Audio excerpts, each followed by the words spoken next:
Somewhere, a young man looks slightly confused by his current situation, wondering how he ended up back in this place again.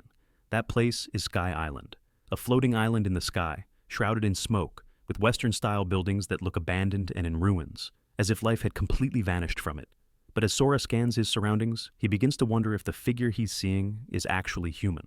When their eyes meet, the mysterious old man calls out to him and says he'll be waiting for Sora deep within the abyss. The moment Sora hears those words, he suddenly wakes up from his dream, mentally drained, wondering why that strange dream has come back to haunt him. While he's trying to rest, his father calls out to him. If he doesn't hurry up, they're going to be late. So, Sora begins his morning routine. Yet, he can't stop thinking about that dream. It felt like he knew the mysterious man in it. While brushing his teeth, he's startled by the sight of his father, freshly out of the shower, casually patting Sora on the head. Annoyed, Sora tells him to stop treating him like a little kid. He's already 15 years old. Seeing how irritated his son is, the father teases him even more, joking, "Aren't you impressed by my muscular body?" Sora fires back, saying he doesn't want to see it. In fact, having to see it every day is downright disgusting. Because of this, he complains that if their family didn't live in such a small apartment, he wouldn't have to see his dad naked all the time. The father laughs and replies, "Once I get rich, we'll live in a big house. You and Riku will have your own rooms." But Sora is clearly tired of hearing that. His dad's been saying the same thing for the past 5 years. He tells him to stop daydreaming and think more realistically. But his father responds that chasing dreams is part of what makes life interesting. And honestly, things have gotten easier ever since Riku joined the military. Thinking about Riku, Sora realizes it's already been 3 years since his brother enlisted. He himself is also planning to join the military after graduating from school. When that day comes, he'll be saying goodbye to this noisy life, saying goodbye to his jokester, unreliable dad, and to his strict yet loving mom. Even though Sora finds comfort in his family's presence, he's always known that this peaceful life would eventually come to an end. What he didn't expect was that its end would come alongside the end of the world, because that's when the tower suddenly appeared, reaching high into the sky. At the time, Sora didn't yet know that the tower's arrival would drastically rewrite human history. But one thing he did know was that the tower was connected to his dream. With growing concern in the family, that night Riku called home to say he was safe, but that he'd been assigned a mission by the military. Once that mission was over, he promised they'd all be together again. But despite his words, the expressions on their faces showed worry, because that night would be the last time they ever heard from Riku. Amid the chaos that felt like the end of the world, the news reported that there was no major danger as long as people stayed inside. Shortly after, news anchors reported that 20 towers had appeared across the world, and soon after that, all broadcasts stopped completely. The only updates people could get were the same repeated announcements being played over and over on the radio. Some time has passed, and an official announcement is heard, ordering everyone to evacuate to the nearest shelter. Following that order, the small family begins preparing to leave. The mother leaves behind a letter for Riku, just in case he ever returns. But on their way to the shelter, everything they see along the road seems to be sending them a grim message. Every soldier they pass wears an expression of despair as they drive by in their military vehicles. The vehicles themselves are covered in deep claw marks, and a nauseating stench seeps out from inside them. Even Sora's father can't help but wonder, what on earth is happening to the world? Eventually, they arrive at a temporary shelter, set up inside a gymnasium, already packed with other evacuees. But even with so many people around, there's hardly any interaction. It's as if everyone is quietly waiting for death. And yet, in the middle of all the silence and hopelessness, there's still someone causing trouble. A deranged man is loudly making a scene, doing everything he can to draw attention to himself. He forcefully snatches a piece of bread from a young child, accusing the boy of stealing it from him. But the hungry child denies the accusation and quickly points out that the man already ate his own bread. The crumpled bread wrapper still sticking out of the man's clothes is proof enough. But despite the clear evidence, the shameless man lashes out and kicks the child. Sora watches the scene unfold, shocked by what he's seeing. Is no one going to help this poor kid? The child, defenseless and alone, starts crying as the man continues to bully him. That's when Sora's father steps in. He approaches the man and asks why he's doing this, especially now, given the situation everyone is facing. But the man scoffs at him, clearly irritated, and tells him to mind his own business. Sora's father calmly asks the man to return the child's bread. Instead, the man throws a punch. But before it can land, Sora's father counters with a powerful kick, sending the man crashing to the floor. Without saying another word, he returns the bread to the child. The defeated man glares up at Sora's father, furious that this old geezer had the nerve to interfere. But Sora's father stares back at him coldly, his eyes sharp and unwavering. Realizing he's been beaten, the man backs off. He walks away in humiliation, but not without muttering that he'll remember this. Carrying a grudge, the thug disappears into the crowd. Sora, still watching, grows anxious about his father's safety. But his dad reassures him not to worry. He'll keep an eye on that guy. Still, as the man walks away, he shoots a hateful glare towards Sora. Their eyes meet, and fear creeps into Sora's chest. Even if he dies, he thinks, he'll never forget that man. His name is Eiji Kagawa, a scumbag who always bullied Sora and took pleasure in violence. Just as the earlier commotion was resolved, the evacuees were suddenly startled by an urgent announcement from a soldier. He ordered everyone to leave the shelter through the back exit and board the transport trucks immediately. Hearing the command, a well-dressed man questioned the soldier. Why were they being forced to leave so suddenly? The soldier simply apologized, saying that the reason was classified. Frustrated by the vague order, the man in the suit grew angry, complaining that the military always acted as they pleased. He even went as far as blaming the government, shouting, "What's the point of paying taxes if soldiers won't even give us a proper explanation?" But in the middle of the argument, everyone was silenced by a horrifying noise. The soldier, now visibly shaken, shouted again, this time telling everyone to run because they're already here. Sora, sensing that something was terribly wrong, urged his mother and father to hurry. Then, as he looked toward the main entrance, he saw the soldiers struggling to hold the doors shut, until they were suddenly shattered by a group of monstrous creatures that stormed in by force. Humanity was under attack by monsters. Sora watched in shock, trying to make sense of it all. What were these things? And why had the world changed so suddenly? Panic broke out among the evacuees, and everyone sprinted toward the transport trucks. Sora's parents had already moved ahead and managed to get to a truck.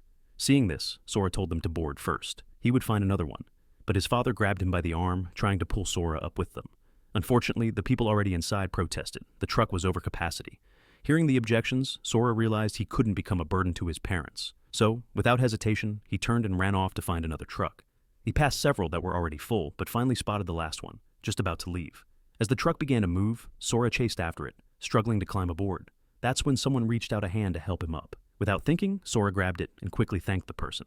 But then, the helper smirked, revealing it was Eiji Kagawa, that same scumbag from earlier. He leaned in and said coldly, "No, I should be the one thanking you for this." And with that, Eiji let go of Sora's hand. He sneered, "Why don't you just die with your father?" Sora plummeted to the ground, fury and despair overwhelming him. Of all the people in the world who could have offered help, it had to be him. In that moment, Sora truly believed his life was over. Even with death staring him in the face, Sora couldn't accept it. He didn't want to die. He desperately wished someone, anyone, would come and save him. And then, just as he clung to that hope, a voice suddenly called out to him. When Sora looked up, he was shocked. It was the same mysterious man who had appeared in his dream. The man looked at him calmly and said, "I'll be waiting for you, at the edge of the abyss." And just like that, the man vanished into thin air. Sora snapped back to consciousness, confused. Was that a dream? But then he looked around, wondering, where am I? Before he could make sense of it, a stone axe came flying straight at him. Thankfully, it missed by inches. That's when he noticed the presence of a monster, and panic set in. Then what the hell is going on? Why am I the only one here? Is this hell? Am I already dead? And why won't this damn monster stop chasing me?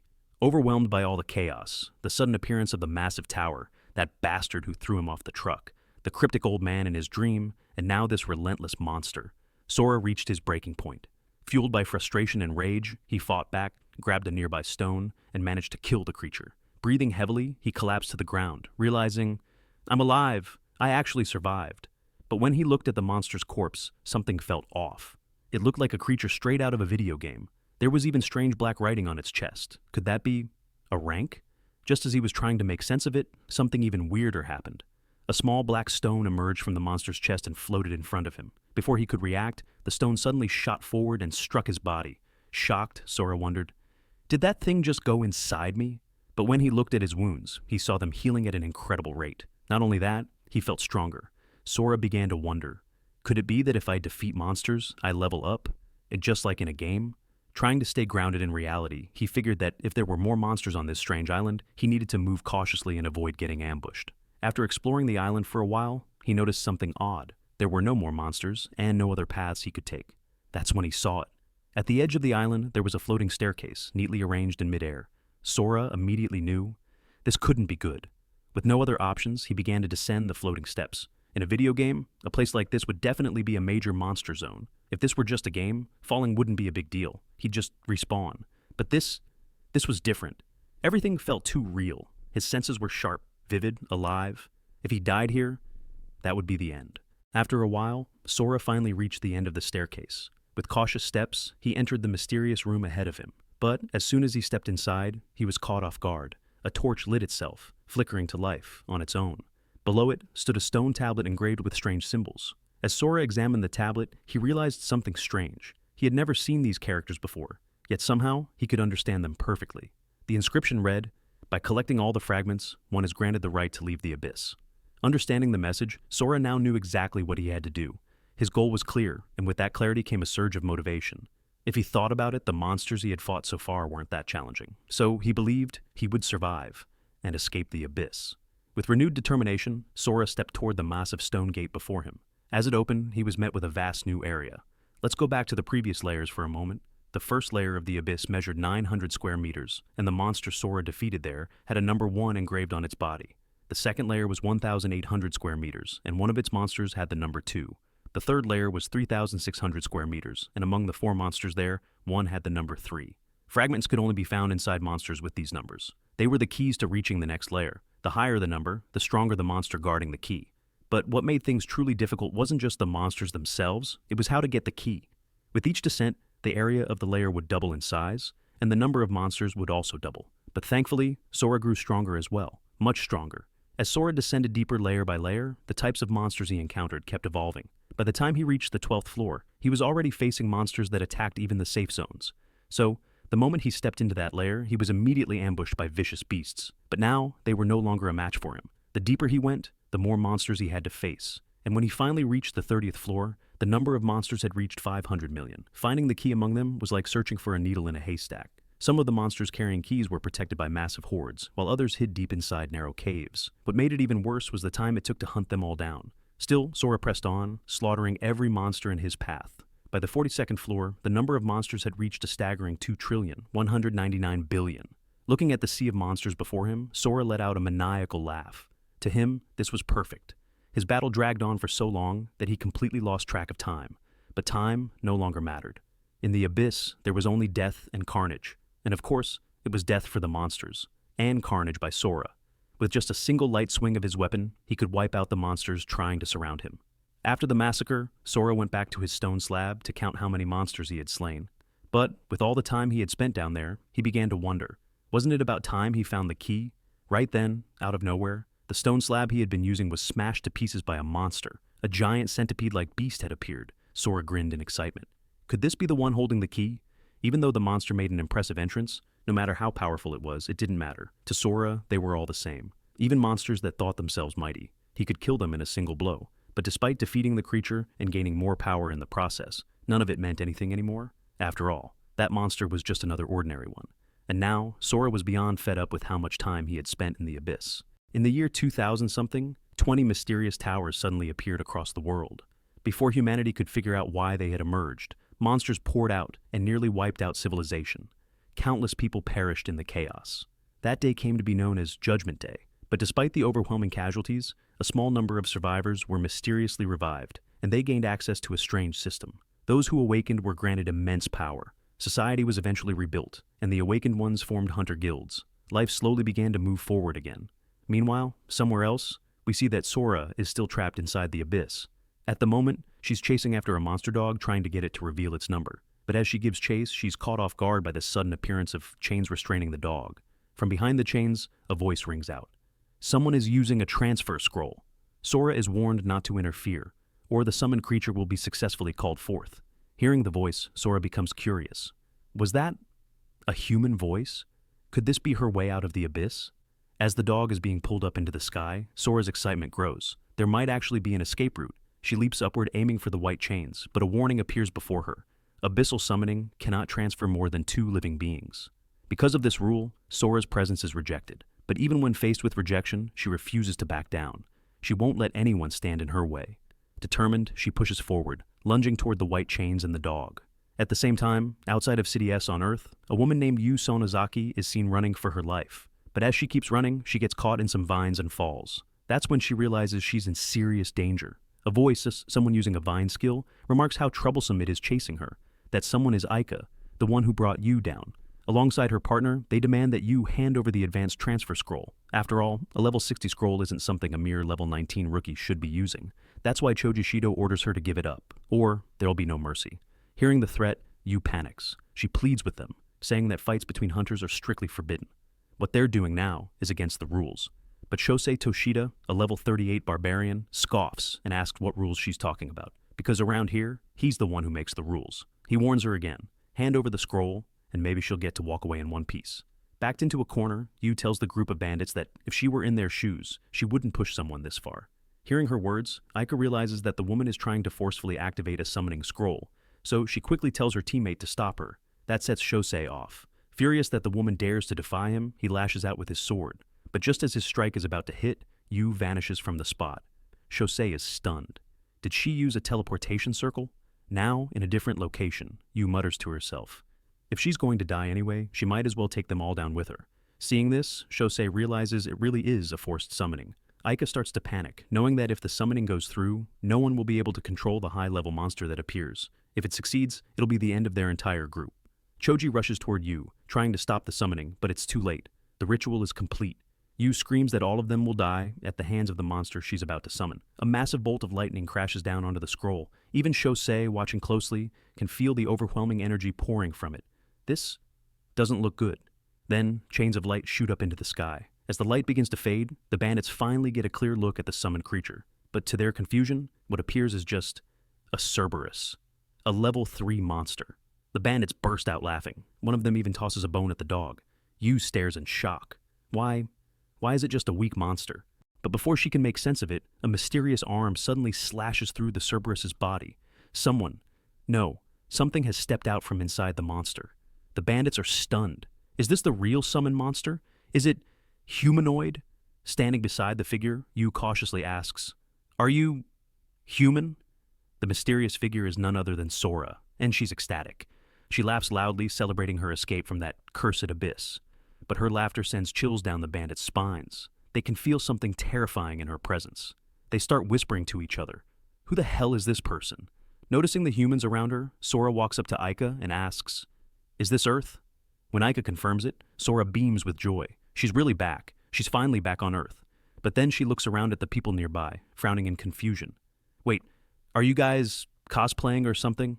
That comment infuriates the bandits. Choji yells at her, "Don't mock the Tiger's Roar Guild." He and Shosei immediately swing their swords at Sora, but Sora takes the blows head on, completely unfazed. He glares at his attackers with such intensity that Shosei starts to wonder, is this man the real monster? Hearing that, Sora's instincts kick in. If someone thinks she's the monster, maybe she's not fully out of the abyss yet. Maybe he's the monster in disguise. She grabs Shosei by the neck and demands, "Show me your number." Shosei struggles in her grip, confused and terrified. "What number? What are you talking about?" It's then that Sora realizes she's not facing the mindless monsters from the abyss anymore. She releases Shosei, and he immediately wets himself in fear. Looking at the four of them, Sora orders them to get lost. And without hesitation, they run. Yu, still watching from nearby, can't take her eyes off Sora. She wonders, who is this person? That kind of power, those terrifying injuries across her body. There's no way she's the monster Yu tried to summon from the abyss. But as she's lost in thought about Sora, he suddenly asks her, "How many years has it been since the tower appeared?" Yu replies that it's now the 5th year since the tower's emergence. Still trying to grasp the situation, Sora follows up with more questions. "Is this really Earth? What scroll were you talking about earlier? And why are you wearing clothes like this?" Yu explains that ever since the tower appeared, a system awakened among humans. In the 5 years since its appearance, a third of all cities have been destroyed. Even City S was hit by a major invasion from the tower. Luckily, she managed to escape from that incident. Hearing this, Sora is stunned. City S? Wasn't that his hometown? So he urgently asks how the city is now. Yu tells him that it's almost completely destroyed, but many powerful individuals have been sent there. They should be able to wipe out the remaining monsters. Sora then asks how he can get to City S from here, and the moment Yu points in the direction, he vanishes. She's left speechless by how he disappeared without waiting for her to finish talking. With Sora gone, Yu realizes that a mysterious individual has appeared out of nowhere. She has to report this to her older brother. Meanwhile, near the ruins of the city, Shosei and his team are on the move toward their main base. Shosei is still fuming over what happened with Sora, but suddenly the group is ambushed by a dark figure, the Shadow Master. Shocked, they wonder who this mysterious person is. The Shadow Master tells them he can sense him on the 4 of them. So, he gives them 3 seconds to say where that person is.